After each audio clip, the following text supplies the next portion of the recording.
Nice to finally connect. We should have been did this. I've been trying to, I think we've talked. We probably could talk about this on the show. We've talked about bringing you on so many times, and this and that. So you finally here. I'm ready to chop it up.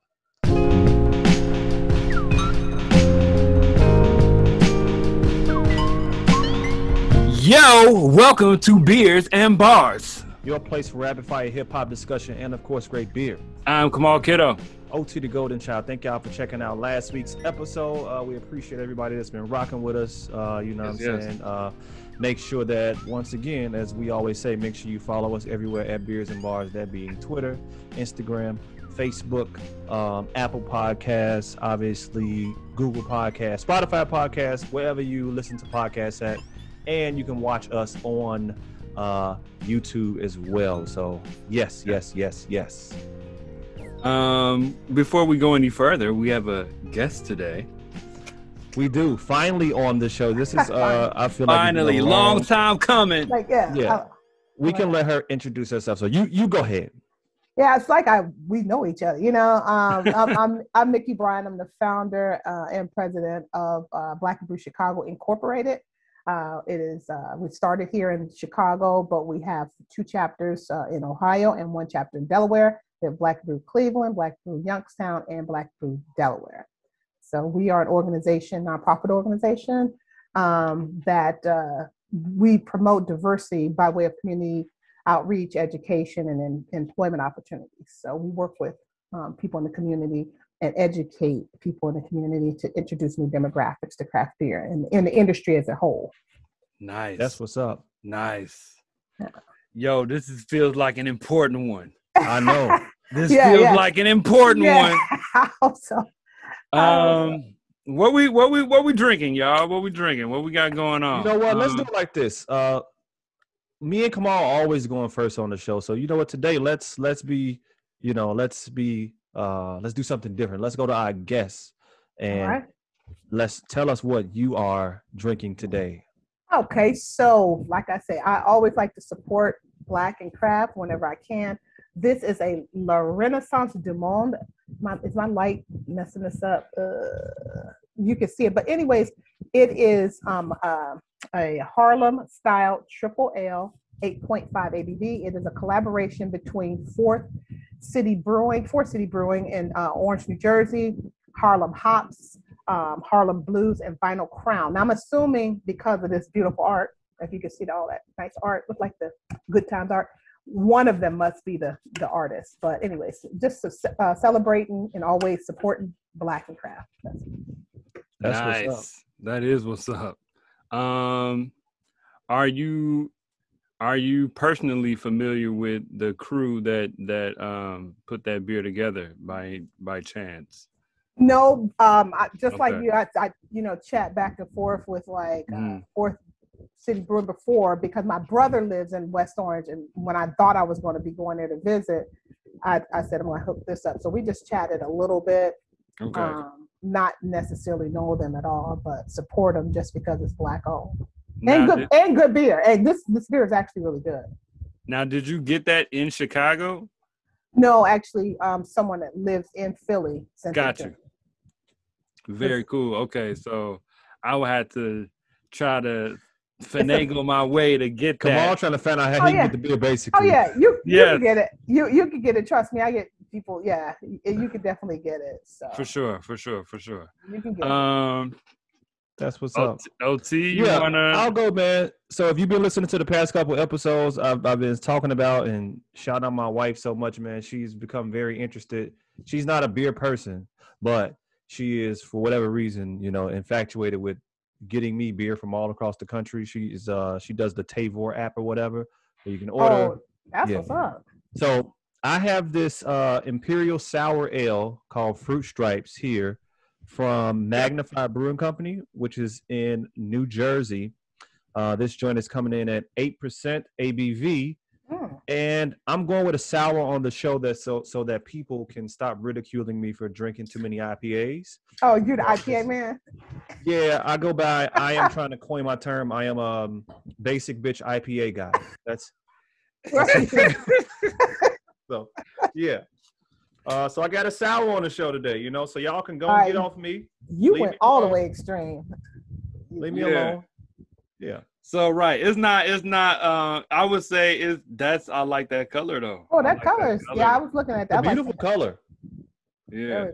And I'm definitely, I got a couple sours in the fridge here that I've been enjoying my little sour trip lately. I have kind of dialed back on my, you know, Kamal, I know you into your sours. I know Kamal. Kamal, you're into sours? I'm having a sour today, as a matter of fact. Okay. As we go to Kamal, this is very the aromas and whatnot is popping. You know what I'm saying? It's just like right in the nose on this joint. You know, I'm digging this joint. Let me take a sip. I've never had this before, so this is my first time. Okay. What you think? It's pretty good, man. It has that. You've never had that? I feel like I've seen that can. I've definitely seen this can on Instagram. Yeah. I've seen that can on Instagram. Is it more tart or is it like? It's very sour? Tart at the end. Yeah. Yes. Okay. Yeah. At the end, it's like, woo, like it really. What are those candies? Those Yeah. The sweet tarts. It kind of gives me like a sweet tart feeling, you know. That, it, like you already expecting it to be something, but then it just pops at the end. Oh yeah, like at the front it's like a little bit sweet, but at the end it's like, oh no, I'm tart, baby. It's like, don't play with me like that. Exactly. Come on, what you got, man? All right, so today I got one from Pollyanna Brewing Company here in Lamont, Illinois. This is Mango Allure. Let me get my joint right. This is Mango Allure. This is a Berliner style Weisse ale. Weisse Berliner style Weisse ale. I say it's a sour because most of these are normally kind of sour in taste. The ABV is 4.6. A real chill situation this evening. This is an ale fermented with mango. Alluring, tart, and fruity, this sour wheat beer is loaded with mango, enhancing its already magnetic seductiveness. Enchantingly light in body and effervescent. We soured this Berliner-style Weisse ale with lactobacillus.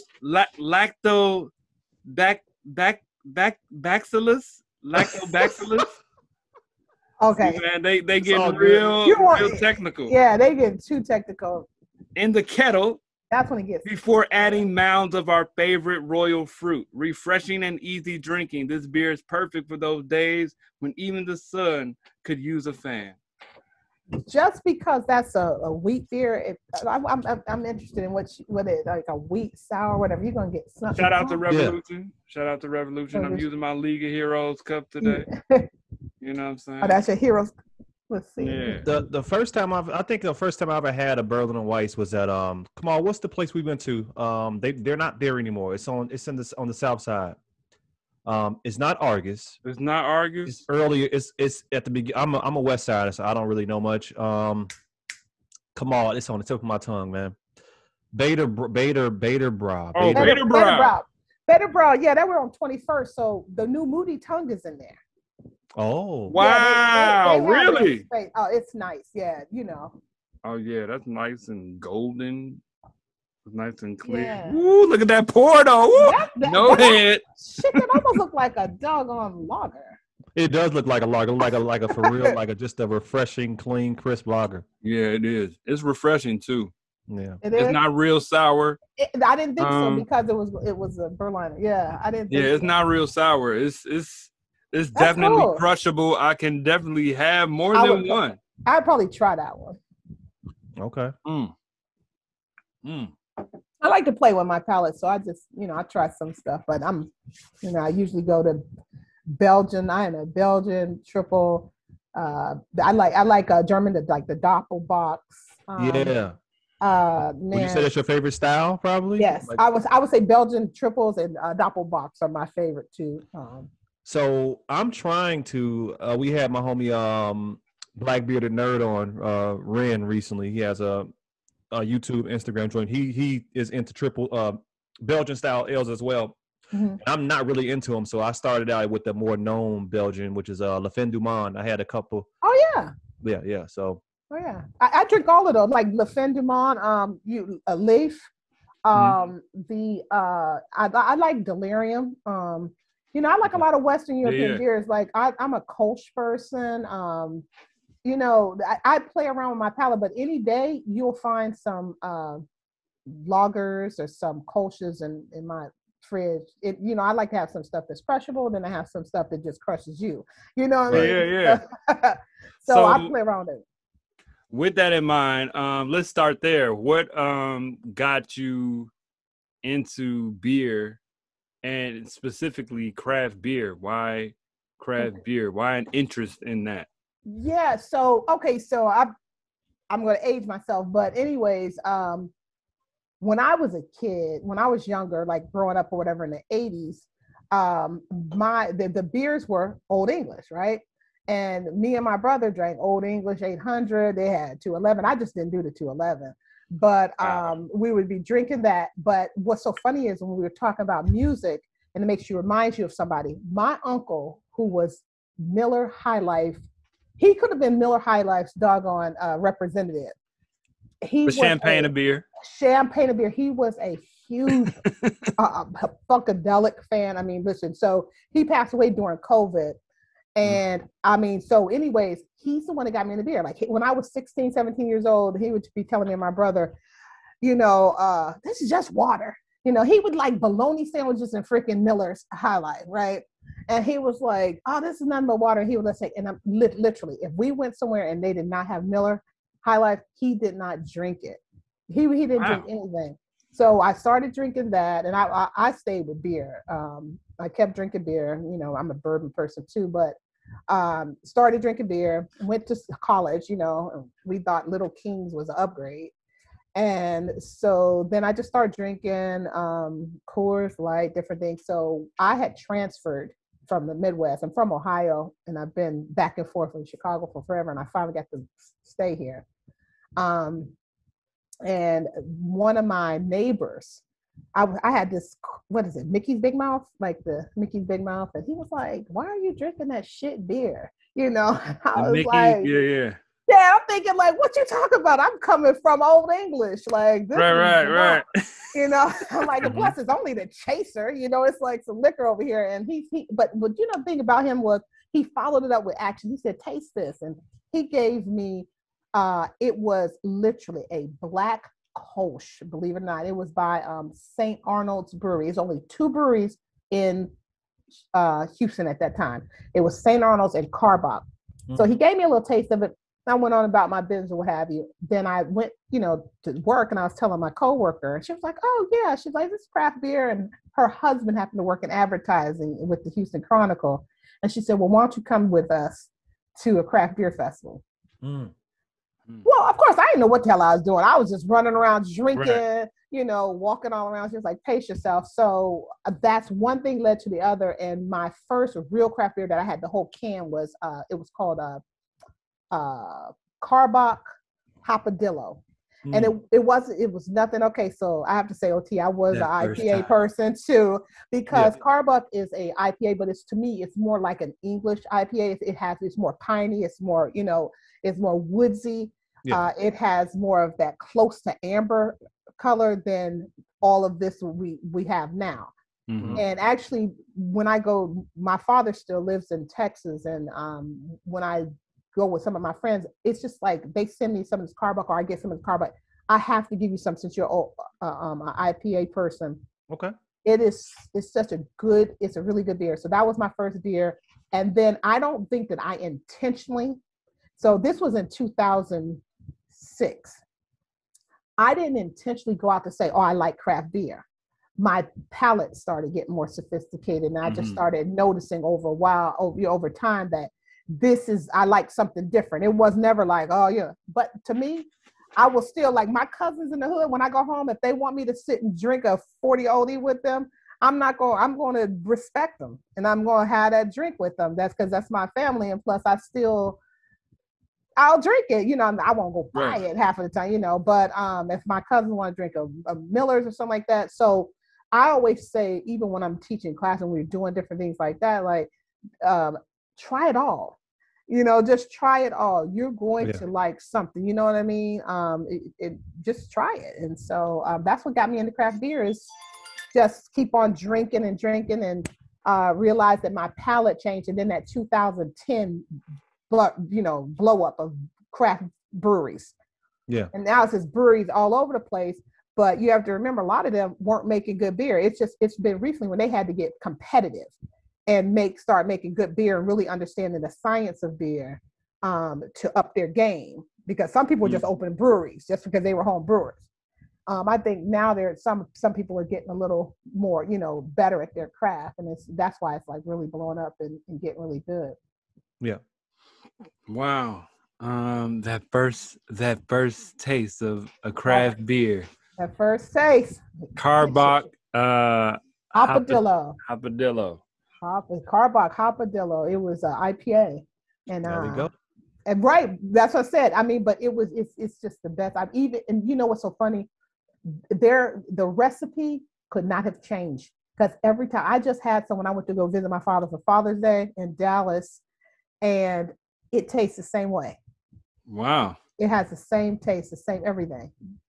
Wow. That first one. Yes. Yes. It's that first one to get you hooked. So, what made you say, you know what, I want to make this craft beer thing more than just me drinking it, and kind of develop? Well, let me stop. First of all, let the people know, tell us, what is Black and Brew Chicago? What is that? Okay, so Black and Brew Chicago is, it's Black and Brew Chicago Incorporated now. We are Black and Brew Chicago Incorporated. We are a nonprofit corporation that our primary goal is to advocate for diversity, equity, inclusion within the craft beer industry. But what we like to do is introduce new demographics to craft beer. There was no space like that really for people. Some people were just, the coworkers going to the craft brewery with you. But I am, to put a little bit context to it to make it make sense, I'm an instructional designer, right? By trade. So what I do is design training, development. My whole job is to think of what you need to know, and give you tools and fill those gaps with tools, skills, learning experiences to help you learn material quickly in a comfortable way. Mm-hmm. So within the instructional design world, we are different theorists, just like how you scientists may be this type of theorist. Well, we are different therapists, and I'm a constructivism theorist, meaning that I like to put together learning material with a whole bunch of different experiences. So I feel like, okay, I want you to go to the brewery. Then I want you to go to maybe a brewery. Within the brewery, we don't want you to just go in there and sit there. We like to draw off the experience and the skills of the people there. So we want you to have a full tour, but not just a tour, have a tour with a tasting where you're sophisticating your palate, where you're getting the history, because we ask the owner to be there. You get the history of the brewery. You get to understand why they chose different styles, so that when you want to go back, and so when people have these different type of experiences, every time you go to different breweries and different things like that, they'll start learning that, oh, these breweries are not the same, mm-hmm. And so you might have some people say, oh, you know what, I want a Maibach, or I want to go to a nano brewery. Allure is the best nano brewery in the freaking city, right? Shout out to Lulu in this. Shout out to Lulu. You know what I mean? So it's like, why would you go anywhere? So you want to go taste some different things. Dovetail is one of my, I don't get up there as much often, but they make excellent beer that I like. The Doppelbocks, the Kolsch's, the lagers. Them lagers is popping. Everything they do is, it's like popping, and they make it like, in the old kilns, like, that's like New Glarus or what have you. And they use all the glassware. I mean, they give you a real European experience. That it's just a really good beer. Who else has a lot of them have a lot of good beer, but I could just say those two, Allure, Dovetail. They're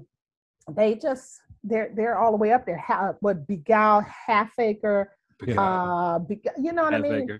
Half Acre. These places make extremely good beer. Now, Oak Park Brewery, he's good. Is making the Oktoberfest, the Maibach, and people come to taste that get that experience in that time of the year, like around that time of the year. Mm-hmm. So I like to take people to different places, around the city that they could get a different experience. But it's not just like a meetup. So it's a learning experience. So then what's really to your point of your question is, there were a lot of people, I was in craft beer groups, and they were just, too elevated. They were almost snobby. People, it was not a safe space for people to come and learn. Mm. It was, you would hear having people swirling beer all in front of people's faces who had just been there for like 2 minutes. So I wanted to actually create a safe space where people can learn.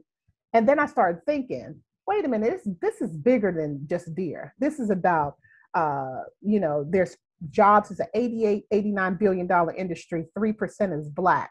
So my thing was like, hey, I want to educate you and so you guys can see all the opportunities. So what I'm doing now, we're going to start rolling out in 2022, is I created an entire course, 3-module course curriculum, which includes diversity. It includes scholarships, because we'll give out scholarships to help you get to where you need to be.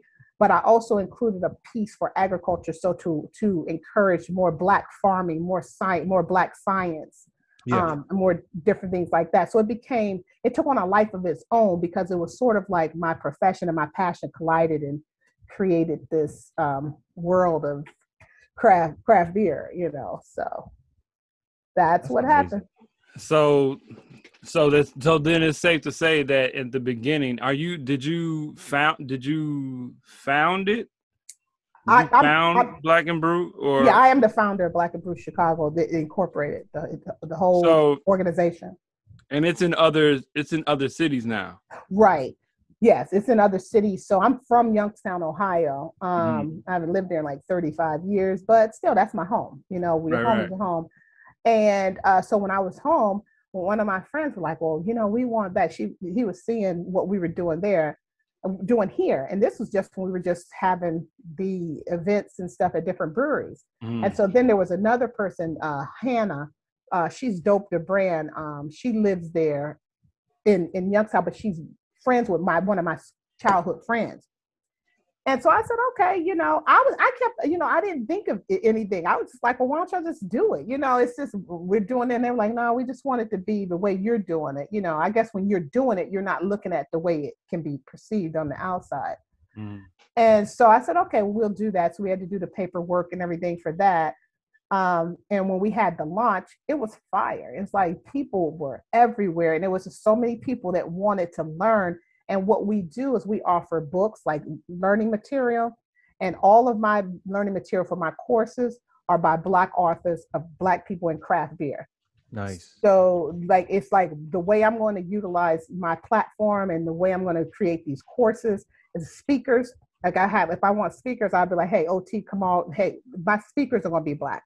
I want everybody to see all of this Blackness at every level within the craft beer industry. So, I wouldn't do anything that anybody else wouldn't do for their own people. So that's why I said all of my course material, Jim Price, Ducci Cook, Beer Culture, the Atlanta Beer Boutique, Beer Culture, and Garrett Oliver. And Black Beer Travelers. Word. That's my course material. And we literally gonna have like the class, turn to this page so you'll learn what glassware is. Turn to this page so you can understand this. And then we're gonna do what are called success paths, right? So if we get you into a brewery, we don't want the brewery just to take a selfie with you and say you're diverse. Right. We're actually going to follow you on your path. So what we'll do is talk to the brewery and say, hey, right now, this is what they want to do. They could come in as a greeter, but within how long will it take them to become a bar back? How long will it take them to become a social media person? What certifications do they need? Right. So, and so we'll follow that to make sure that because in order for us to visually see it, we have to actually educate and visually be on top of it and just say, hey, this is the way you're supposed to do it. So that's what we were going to do on that end with the breweries. And, surprisingly enough, these breweries are down for it. They just didn't know how to, a lot of them didn't have to know how to outreach to this community. But on the other end is how we're going to support Black breweries specifically is if you have a Black brewery and you're opening, that's why we do fundraisers. That's why my our anniversary is going to be a fundraiser, because if a Black brewery, they're already struggling to open, right? They don't get no breaks whatsoever. So you get all the way down, you open your brewery, you need some help, and you're like, damn, I don't even have enough money to get that one employee. So Black and Brew Chicago was incorporated, whether you're in Delaware, Ohio, I don't care where you are. If you're in Atlanta, I don't care if you're in wherever, if you're a Black brewery, you say, hey, Mickey, do you have any qualified people that came through your course? We do it. As a matter of fact, we'll actually give them a scholarship for a 2-month stipend, so you don't have to worry about that. They ain't gonna get no dollars where they gonna be buying houses and cars, right? But it will be to benefit that Black brewery's effort to open. But like I was telling my one friend, I was telling her that, listen, we have to be Obama ready, like how he was qualified. He was almost his resume had to be on point. Impeccable, impeccable. Right. And so that's what our course will do, is to get them up to speed, and so we'll more so be doing like staffing, like training development. Like we will go in and train your staff to be on point. So that's what we're doing with that now, because it just took on a life of its own, and this is where it's going. And how long has Black and Brew been going? So I've been doing the events and things since 2016. I didn't turn it into a business until I realized that it was a business, in 2018. And we had started, just telling people, like my friends were like, oh, she's going to be at this brewery. People would just be showing up. And, but the thing is that nobody was getting an experience. They were just listening to me. And I said, well, you know what, at the end of the day, I would prefer people who own this brewery, who are the brewers, who understand this beer. They'd be the ones to do it, and it just turned in one thing and the other. It just turned on a life of its own. People start learning. When people learn and understand it, they appreciate it.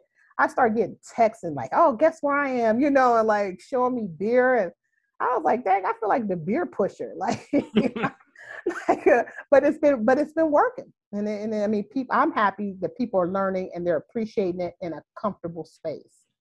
So what's one of the biggest, I'm going to say, success stories of someone that's come through the Black and Brew course? Okay. So some of them haven't done the course, but a lot of them have gone to the actual learning experiences that we have, because there's so many different things we do. Like we do the course, we do this, and then we do, and so we're marketing the course right now. But one of the biggest ones is we started getting a couple of home brewers. Like I was like, they would go to a brewery. So a couple of guys, they were like, oh, we were drinking wine, like the one was like, oh, we drank wine when we was coming here. And now they're home brewers and they're having me taste beer with them or what have you. What is another thing? Just to see people being able to understand, because my one thing I always tell people is, if you're not in a brewery, try and get that beer in a can or a bottle, because the people who are at a restaurant, they're not trained to clean the lines and even care about what, the FOB is, or they don't care about how to serve the beer. They don't get that. So you might end up going to get a beer that a restaurant has there, and you got a bad experience, So that's another thing, is I get emails or texts and stuff, and they be like, oh, you know what, I tried this and I could tell the difference. I could tell when this was skunking. That's a fact. That to me I've had is that happen. accomplished. Yeah, that to me is an experience. Accomplishment. For me is to get the feedback and to let me know that this is working. Like, the desired learning outcomes that I have, I'm getting the feedback that says it's working. Okay. Let me ask a question. Where did you or have you homebrew? Do you brew? Do you? No. Really? Okay. I don't, bro. And what's so funny? I told the guys from Funky Town, Richie and Greg and Zach. Yes. All of them, yep. So I was telling them I gotta just hang out with them one day just to get to do a homebrew. People have asked me that I want to try it or what have you, and I think I might. I'm too impatient for that. Like they was like, oh, hold this, because what's his name? Jason from Allure gave me this beautiful bottle of Belgium. He said, he said, should I hold this or should you hold it for 30 days? I'm like, God, that was the longest 30 days. And it was just, right. It was just because I knew I couldn't touch it. I wouldn't have even paid no attention to it if he wouldn't have said that. Right. I probably would have opened it. But yeah, so the thing is that people are starting to enjoy. That's why a lot of people don't understand exactly what I'm doing, because I do on a level where it's not just necessary brewing, because there's so much more to it. I want you to understand the glassware. I want you to understand how the taste it on your palate. Want you to also appreciate beers that's not necessarily craft beer. It might be, you could go. I want you to be able to go in and taste maybe the Belgian framboise and different things like that. Like, so one of our accomplishments, one of the things we do is Beer Diversity University with. Wait, you asked me okay, I got two accomplishments. Other ones. So one, we do Beer Diversity University with Oak Park Brewery, and he had already been doing it. But I wanted to also collaborate with him to add like the glassware and the different things like that, because he's gone to each region. So when we have those Beer Diversity University, we have Belgian, we have British Isles, we have German and American. So when you come, you're doing a full PowerPoint presentation. He's explaining about the beers in the region, and you're tasting the beers from each of those regions.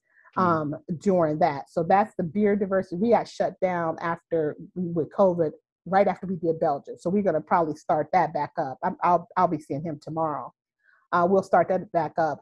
Another thing that came out of it is I started, because doing the diversity piece, I did a few diversity sensitivity trainings, especially in response to the George Floyd, with the Illinois Craft Brewers Guild. So I've done some work with them before, as far as diversity, showing them how, man, don't be putting up no fist pumps and all that kind of stuff. And so I've gotten some stuff out of that. We did virtual with Half Acre. And those guys have a chemist up there, Bennett, and he did a whole chemistry experiment with everybody during it.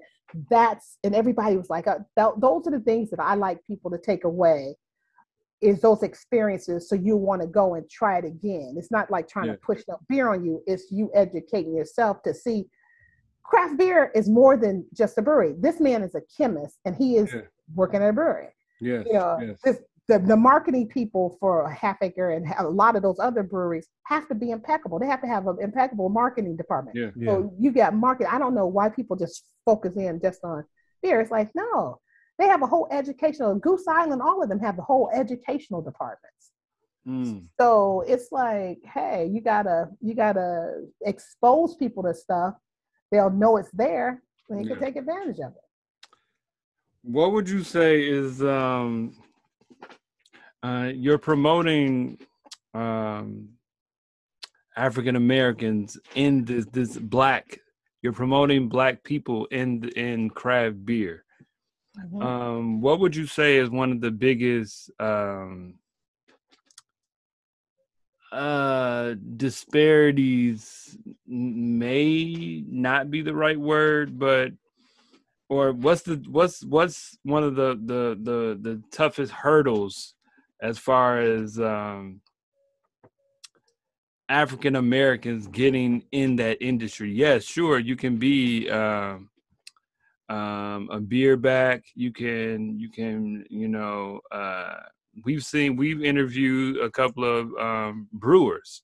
But what would you say is the hardest thing for, I mean, because a lot of African Americans aren't in this industry. Right. Right. Right. What's the hardest thing to get through as far as an African American in this business? You know what I've known from my point. And hold on real quick. I'm asking this because I see Black and Brew as a organization that is helping to alleviate that disparity. You know what I'm saying? So trying. Yeah. So I'm sorry to interrupt, but what's the biggest like disparity as far as African Americans in the industry? The hardest challenge that I see, like with the Black, it's like there's no Black distributors at all. Like the thing that I've seen as far as that's big. where I come from, right? That's big. And like here in Chicago, there makes no sense for there to only be one Black head brewer and one part owner outside of Chicago as Black. It just doesn't make any sense. Now they have a new brewery, I think Moore's Brewery. I haven't had their beer yet, but I heard it was good. I want to get into it. Yeah. And so the thing what I see when I do, because see, I don't, it's so funny that people don't realize this is a business, right? So I negotiate with a lot of these breweries. There's some breweries that I just have not done business with because a lot of it's trying to convince them or trying to educate them on what diversity is. They either want to ignore it or it's been working for them just to have a couple of Black people take a picture with their beer or something like that. And I go far beyond that. So I challenge them to do a little bit more, right? And so what I found is that a lot of these breweries' idea of what diversity is they think it's giving Black people tickets to their craft beer events and having Black people show up. And when I tell them, no, that's not where I'm coming from, some of them back off like, well, that's it. But the ones who understand it's further than that. So the people who just want to give us tickets, because for some odd reason, we all know this, a lot of people think that giving Black people free stuff is enough.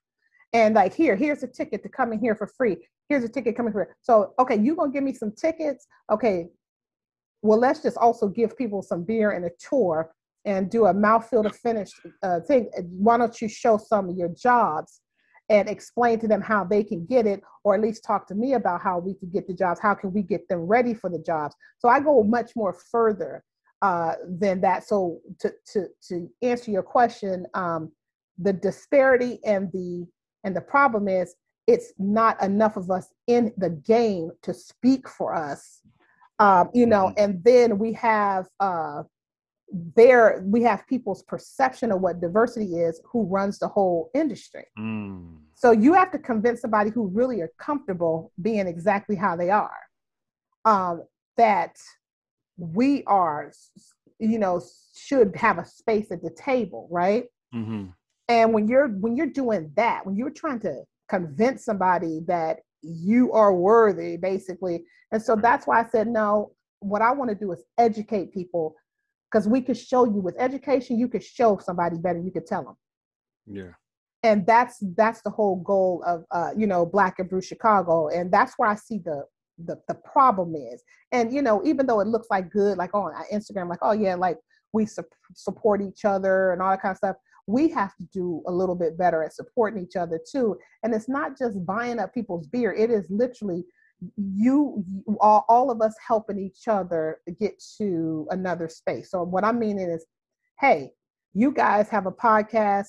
You guys have been talking to so many different people, whatever. You would be perfect people to sit in on a class or explain to people what you do in one of our classes. Like, hey, here's OT and Kamal, and this is what they do for the culture.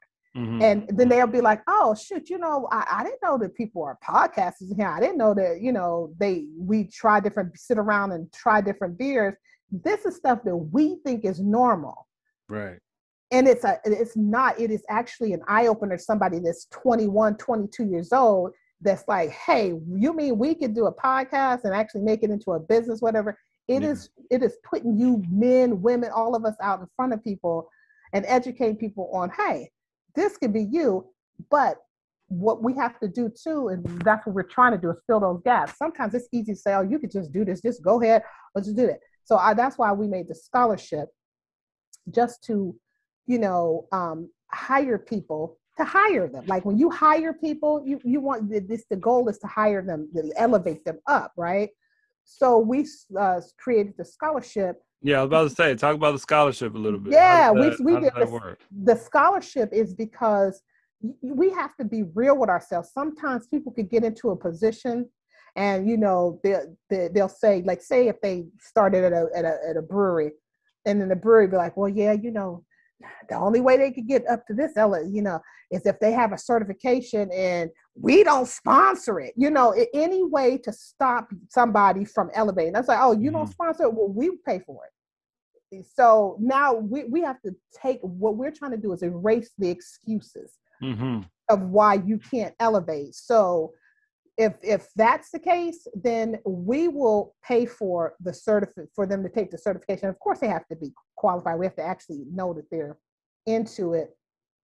But we try and educate enough to combat the backlash.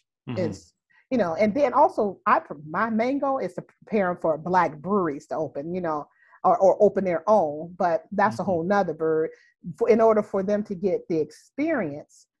So the Black Pride Beer Scholarship, we do Cicerone with, like, we'll do for CBS, like the certified beer server exams, and I like to do the whole beer savvy, because the exam comes with that, to prepare them for that. So you'll always have that certification, no matter where you go, no matter how old you get. If you are working in a bigger brewery and they say, hey, he can't work back here, or she can't work back here unless she has a forklift certification. Well, here we go. We'll pay for it. We'll award them a scholarship for the forklift certification. So my thing is when you say no, we say yes. So what we gonna do with this? So you saying no, we saying yes. We have this person, we doing this, and then you know what? We'll take them over here. They could go over here with their certification or what have you. So Black Pride Beer is named. The whole thing is to honor Edward J. McClellan. So Edward J. McClellan was literally the first Black man to own a Black beer distributing company from the South Side of Chicago. And he was in 1969. I mean, way ahead of his time. So he really worked for the NAACP. And he was tasked with bringing an economic idea, like how Coca-Cola came and, gave people 25 cents, something like that, and everybody became billionaires. And so he was trying to think of an idea of what can he do, because he was in economic development, and he wanted to get people in the hood to invest. People didn't have money to be dealing with no beer, and anything like. So of course it failed, but he still got about 25,000 something. It was something. He teamed with a brewery out of I can't remember, but it wasn't just him. But I can't remember it. But anyways, the whole thing is that he took that initiative in 1969, 52 years earlier than, look, we're struggling with the diversity equity now. And he was out on his own then. So I said, you know what? Spiritually working through me, we're going to honor him. And we're going to do exactly what he wanted to do. is to educate Black people in beer. And now I'm like, hey, we'll just take your spirit and we'll take it a little further, educate them, and maybe one day have our own whole bunch of beer scholars ourselves. And, you know, just it's a lot of connection to that scholarship. Wow. Black and Brew Chicago. This is the first, besides your Instagram. How can people find out about the courses and things, the events that you all do?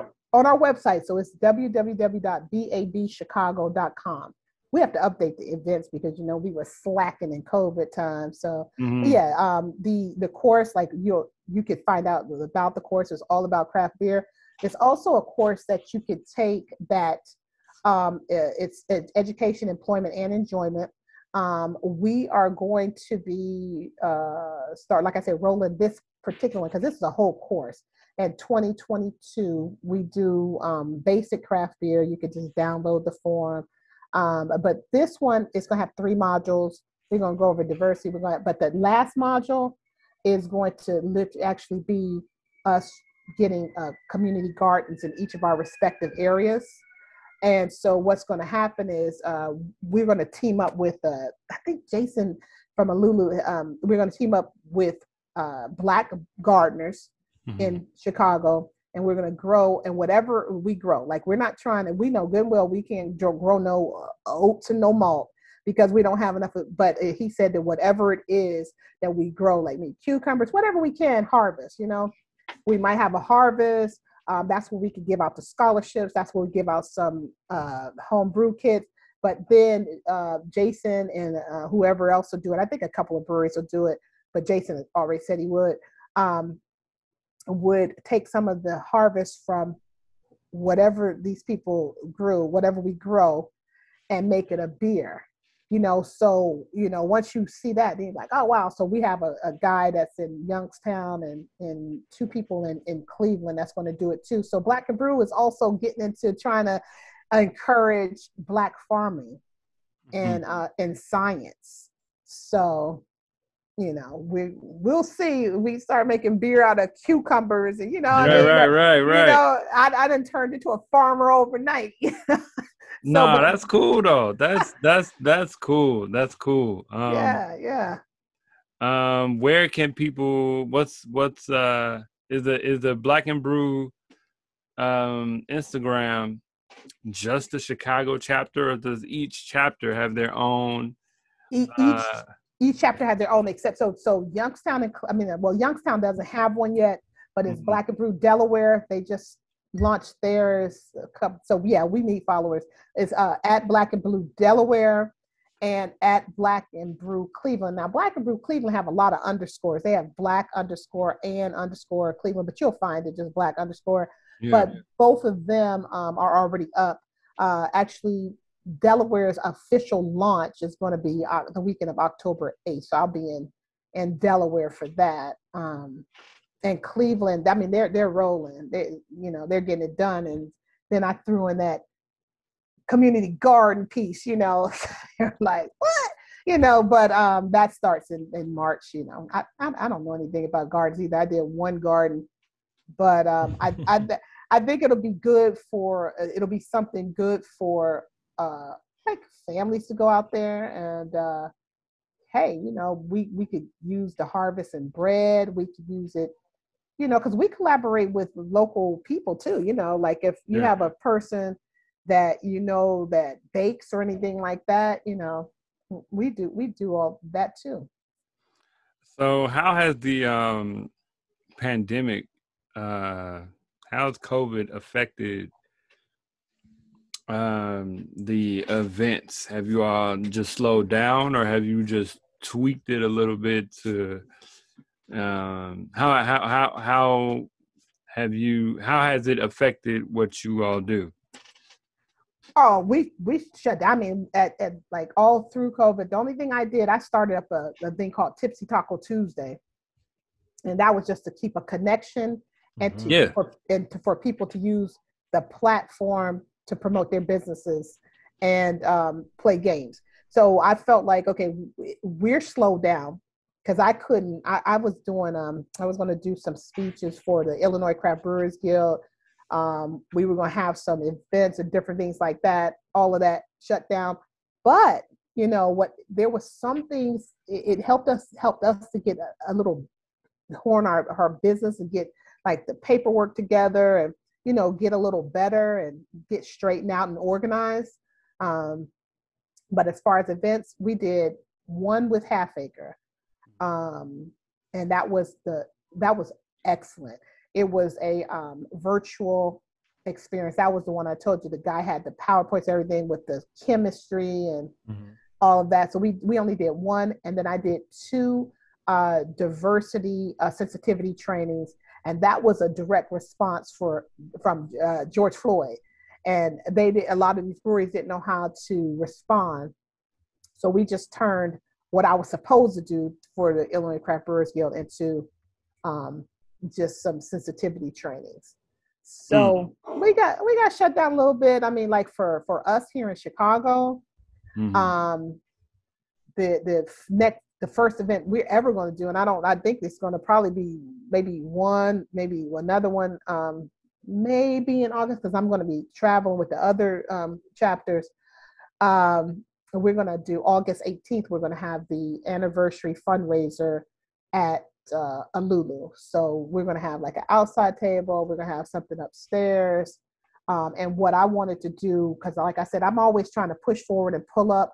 I wanted to use that platform too for like all of us, like Black business, if y'all wanted to set up, or at like breweries like Funky Town, people who want to, you trying to push together. I wanted all of us to at least be able to come, you know, take some Black and craft pictures together, and just chit chat and have a couple of beers together, so we can all get together and get something rolling, you know, because we all have wonderful talents, respectful talents, because, you know, you guys do the podcast and Brews and Banter, if you ever heard of them. Brews and Banter, they're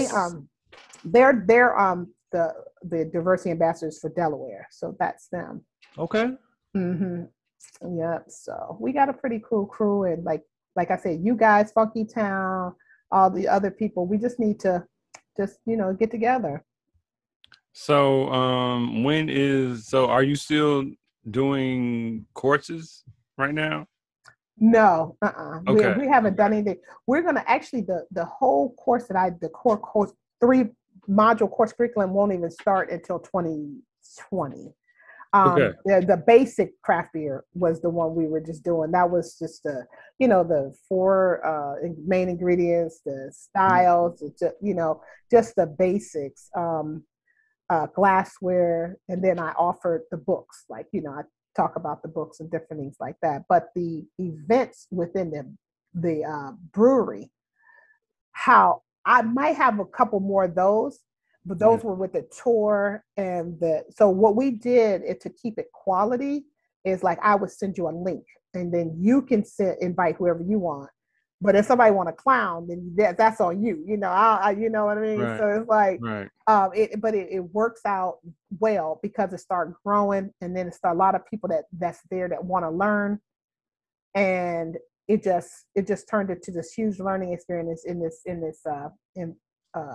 environment of people who are learning or do enjoy the craft. Yeah, I'm interested definitely when those get going, because I'm trying to take the class. Yeah, sure. I want you to be in the class. Yeah, like I'm learning. Doing the show. You know, I'm learning about craft beer. So, you know, there's certain things. You know, my biggest thing currently is, you know, just understanding the science that goes into creating different beers. Yeah. And I just think that's really cool. I never thought about that. I just grab a beer, drink it, you know. But it's all full on science that goes into it. So hearing you talk about like the courses. Yeah. Wow. The glassware, you know, OT sent me glasses to drink on the show, because I was like having like regular cups on. You're like, nah, man, you need. That's a fact. Man, I'm gonna just send you some colors, man. I'm like, ooh, dang. come on, yeah, come All on, right, you kind of, all right. So and all of that, that's what 70% drip does. He does the glasses. Yes. Yeah. So I'm trying to learn all of that. So to hear you talk about that, there's courses available. I definitely think that there are people out there that like certain beers over other beers, and they are fine-tuning their palate a little bit more. And there's things that they definitely want to learn and get into a little bit more. And I definitely think like a course like that, I know a course like that would interest me. And this is like before doing the show, I'm just on here mainly for the music. But in doing it and getting different beers, well, now I'm looking to see, well, now, we talking to different people, so I'm learning different things about different beers. And now I want to know. Exactly. I want to know different things, and I'm interested in it. And, when people speak about different things, in a regular, in a different setting, I can talk about that because I know about that. But this over here, I may not know about. So hearing you talk about the courses is intriguing. And I think that's dope for the culture. I think that's dope for people just getting interested in it. And I definitely feel like there is a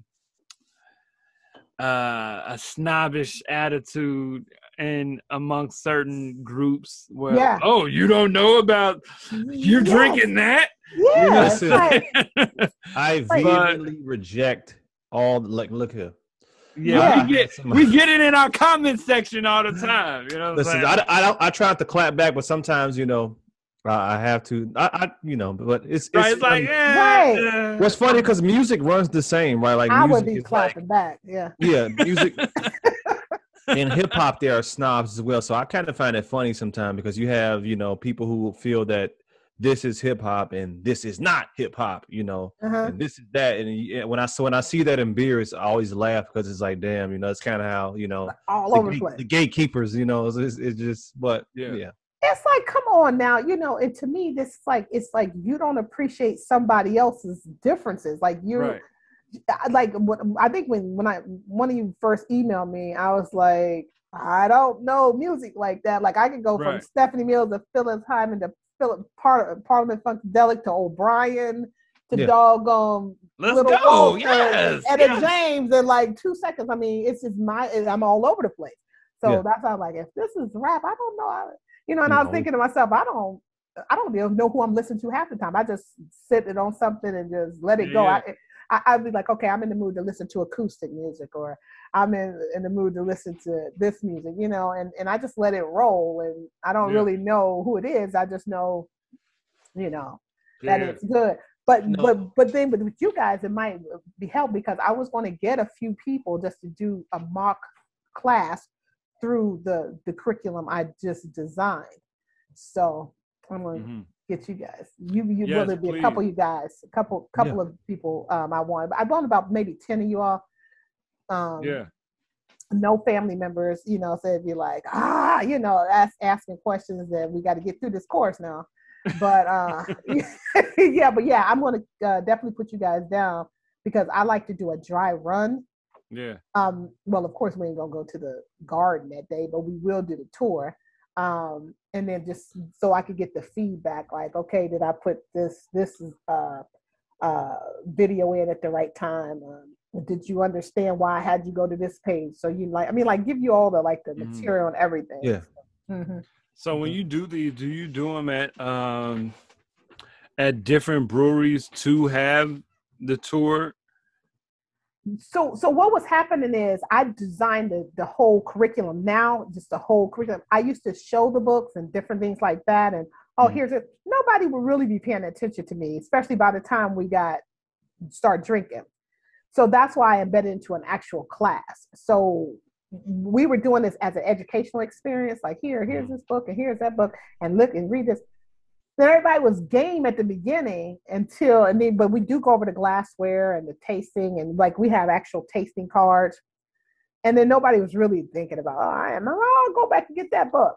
So I just, during the pandemic, that's when I built it out like a whole course that you would get in a community, like a college course. And it's 90 minutes in class, 90 minutes you supposed to be at the garden and at the brewery showing that. So, but within that, you get to learn about diversity, you get to learn about Cicerone, you get to learn about the Edward J. McClellan. You get to get 3 Black books from beer books written by Black authors, which you can follow them too. That's the ATL Beer Boutique, Beer Culture with the K, and of course I. Garrett Oliver. Those books, excellent, because one goes over all the pairing, the other one goes from the hood to the craft beer, the other one goes to wherever you are in the world.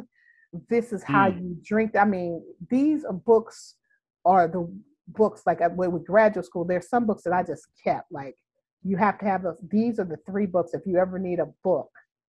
That's your library. That's all you need.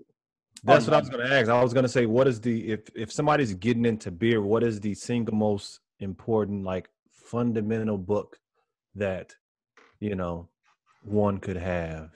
But I mean, I don't want. You just gave us 3, so I'll let you. I guess repeat those. So it's the Chick's Guide to Beer. That's by Jen Price. She's the ATL Beer Boutique on Instagram. And this ain't the beer. This ain't the beer that you used to. That's exactly what the name is, and it's just right down my alley because it's coming straight from my hood. Right. This ain't the beer that you used to. He's by Dom Ducci Cook. That is Beer Culture. Shout out to them. Yep. And then the Brewmaster's Table. That is by Garrett Oliver. He's Garrett Oliver he's like the GOAT. He's been a Black brewer since 1979. I'm familiar, yep. Okay. Those 3 books, you good. Yeah, I'm gonna tap in because I only have one that I only have one that Lardell gave me, which is right. I think everybody also taps in with this one. Is the author is in Black, but it's called Tasting Beer. I have a tasting beer. I have a few of those beers, but a lot of them do have like the tasting beers and all that kind of stuff. Yeah. But I think why I chose these 3 is because, like, I have friends that, like, my friend's boyfriend, he was like, I ain't no chick, but I love this chick's, God, the beer, because, he was like, it's so easy to read. And then she like has all these beer journals at the bottom. So it lets you sort of chronicle, like, document your experiences. So once you start, and people don't know how important that is. You document your experience, then you be like, okay, damn, where was that place that I really liked that Belgian beer? And then by the time you get to the end of it, you're looking like, oh shit, I had a sour here and I had this here. You don't have to be like, oh, what? And then you could go back and, talk to the people about the beer, what have you. And next thing you know, your palate is all up there. I want to be respectful of your time and whatnot. I just want to know, because I know you've been around long enough. I just want to know, because you've traveled more than us probably, as far as from I know you was in Atlanta recently, right? Yeah. Okay. What's probably the best place you've been to? I don't know however long, but what's the best place you've been to from the standpoint of food at a beer spot? Like, who has some jamming ass food? You know what I'm saying? That's an important thing. I feel that's like very important. It's very good. Okay, so I'm gonna have to say, in Atlanta, I was at this brewery called Bold Monk, and we had, like, when I went to Atlanta, I had the beer time, but my family was there, so that was family time, family dinner time, and we went to this place called Bold Monk. It was a brewery, a real Belgian style brewery, and their food was impeccable. I mean, it was crazy.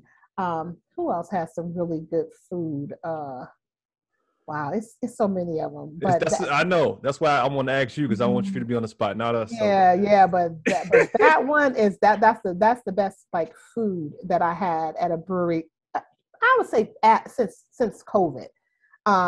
But you talk about here in Chicago or just Chicago? traveling? Yes, wherever you've been. Like, to me, Lulu has very good food. Yes.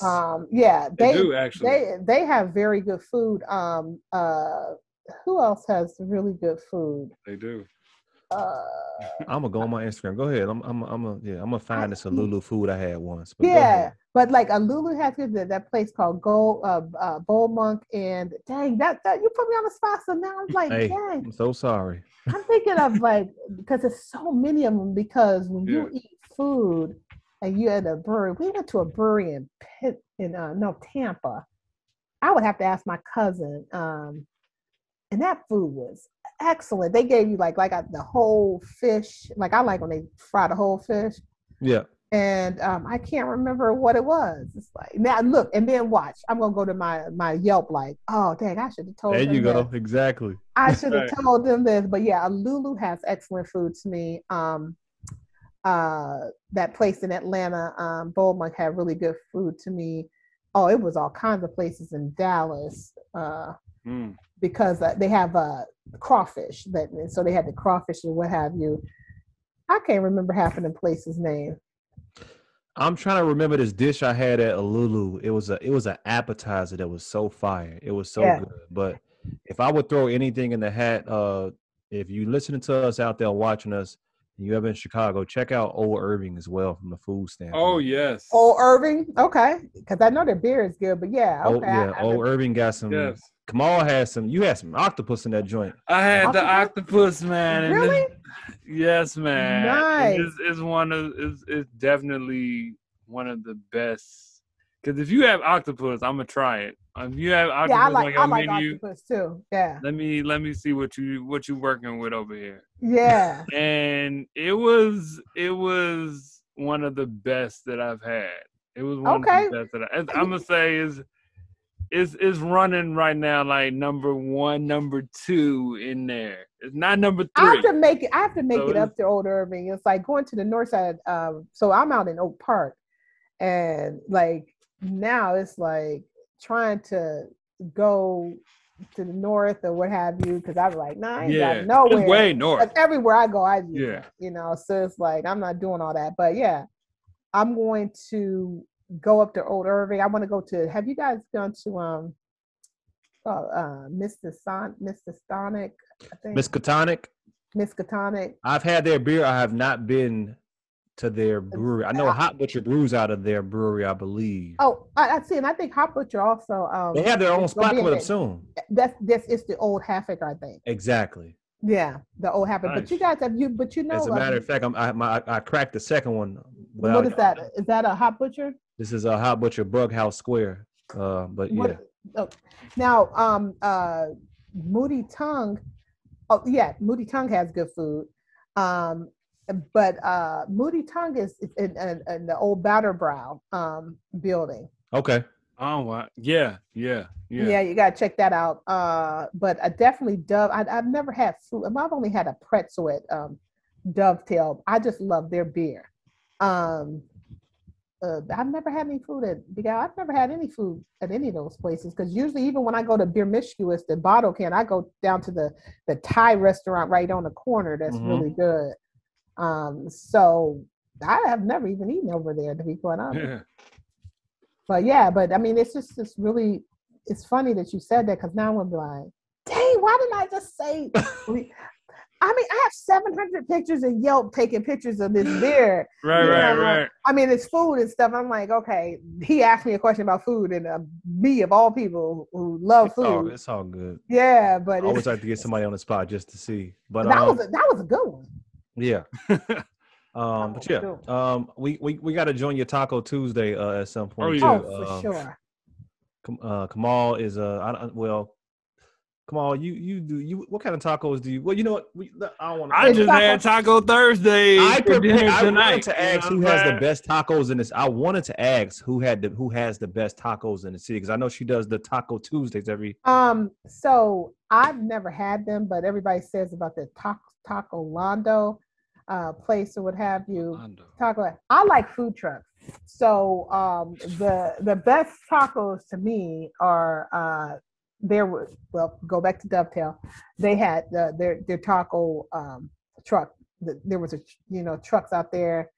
It's this place that has the best fish tacos That's what I was trying to get it with Kamal, because Kamal do the fish taco. Okay, So all right. crazy. Came back like, around. Okay, cool. Them fish tacos are ridiculous. Like, and he's outside. I mean, the couple of times I've been up there, because I love Dovetail, but it's up there, and that place is crazy. If you ever go there, and he'll be there, because I think that's his regular spot. Those are the best tacos, hands down. Okay, all right. Come on, throw one in the hat. Best pescatarian tacos. I don't know. I do like what Mercadito does. I like what Mercadito does. Oh, Mercadito, yes. Yeah. That's probably like just off the top. I'm not even going. I like them. Yes. Yeah. I'm not even gonna mention like Mercadito, the ones that are like hyped up.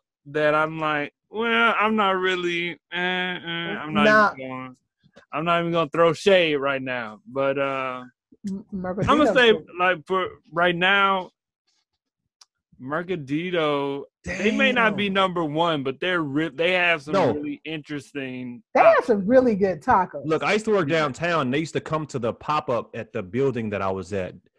I'm so mad that you mentioned them, because I forgot about them. It was a forgotten memory. You see what I'm saying? Like you didn't even think about that until he said that. Like crazy.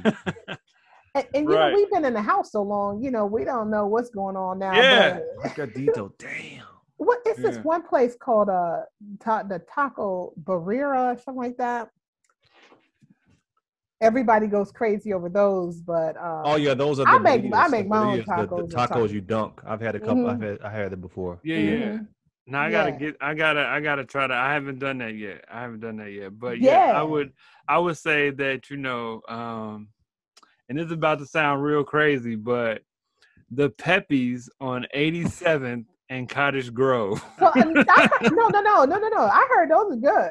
Yo, their fish tacos, like other Peppies does fish tacos, but they don't do it like well, you have to go to the hood a lot of Cottage times. Grove. Yeah, it's just like the Harold's chicken, you know, in the hood tastes better than the Harold chicken out here. So yeah, like, yo, that's a fact, Mickey. I'm from Maywood, so I'm familiar. So I used to live a little west of Oak Park. So you're right. Yeah. I'm like, oh no, I'm good. Like, I'm good. I don't want to eat that, you know. But I'm telling you, I like. I lived in Houston for 11 years, 12 years, something like that. And so that's why I got so used to real authentic, like, you know, how people put all of this lettuce stuff on there. They put just onions and cilantro. Look. Yes. If you go to the best tacos I've ever had in life was in Houston in 2015 outside of a club at 3 a.m. at a food truck. Yeah, a food truck. The best tacos I ever had. I'm a food truck. My whole life.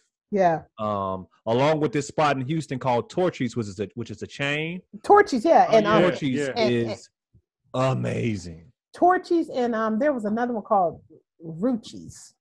There was Torchy's and Rucci's, and I mean, it was just like they would just be handing you these tacos, $1.50. I'm like, wow, this is good. I mean, and it's just like it was authentic. So, but like for Taco Tuesdays, I usually make my own tacos, my own like taco salad. But what's cool about Taco Tuesdays is that we actually host a game, but we also give people, like I said, I always like to use whatever platform I have to uplift people. So if y'all have any events or anything coming up or anything, we have like a whole like half an hour for people to just tell what's going on in their business and how we can reach them and all that kind of stuff. Okay. So absolutely. Well, tell the people one more time where they can find you, and then definitely you can always find Black and Brew Chicago. It is at Black and Brew Chicago on Instagram, Facebook, and Twitter. And now the other chapters we have a Black and Brew Cleveland and Black and Brew Delaware are also on Instagram and Facebook. And then we have Black and Brew Youngstown is only on Facebook. Okay. Beers and Bars, come on. We'll see y'all next time. Beers and Bars. Thank you, Mickey. Black and Brew Chicago.